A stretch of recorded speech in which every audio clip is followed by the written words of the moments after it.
दरअसल भारत ने चीन को नसीहत दी है, भारत को तीसरे देश के चश्मे से ना देखा जाए। ये बात एस जयशंकर विदेश मंत्री ने कही है।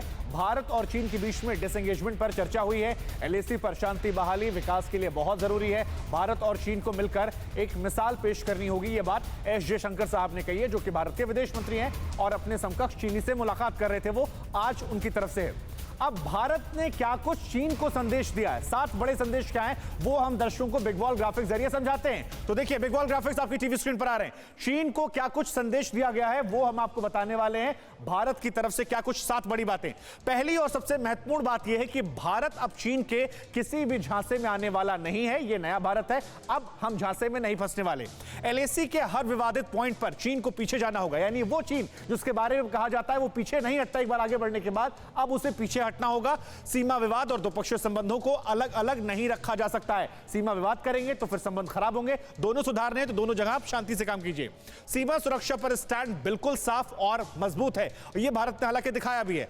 चीन को एक बड़ी संदेश दिया गया है कि विस्तारवाद की जो उसकी नीति अपने पड़ोसियों के साथ, उसे बदलने की जरूरत है और अगर बदला जाएगा तभी रिश्ते बेहतर होंगे।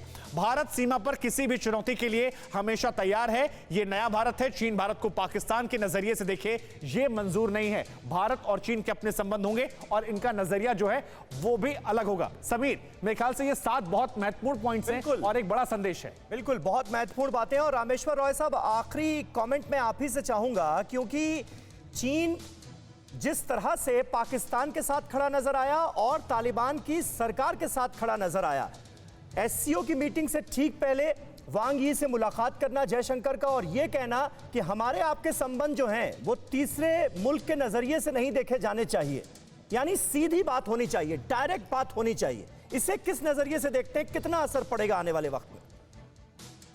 देखिए, सबसे बड़ी बात यह है, जैसा कि मैंने पहले भी कहा, कि अफगानिस्तान के साथ जो भी बातचीत चल रही है वहां पे सिचुएशन को स्टेबलाइज करने के लिए उसमें भारत एक बहुत मशहूर भूमिका रखता है और इस भूमिका के चलते भारत को उसका हिस्सा कभी बनाया नहीं जा रहा है।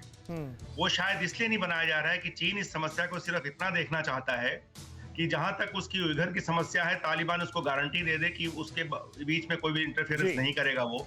तो जहां तक टेररिज्म का सवाल है, चीन का जो सेल्फ इंटरेस्ट है या उनका जो स्वार्थ है वो सही तरीके से उनको मिल जाएगा।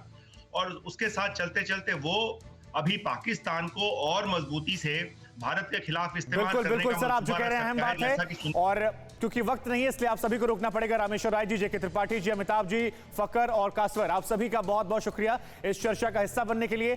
फिक्र आपकी, सोमवार से शुक्रवार रात 9 बजे सिर्फ TV9 भारतवर्ष पर।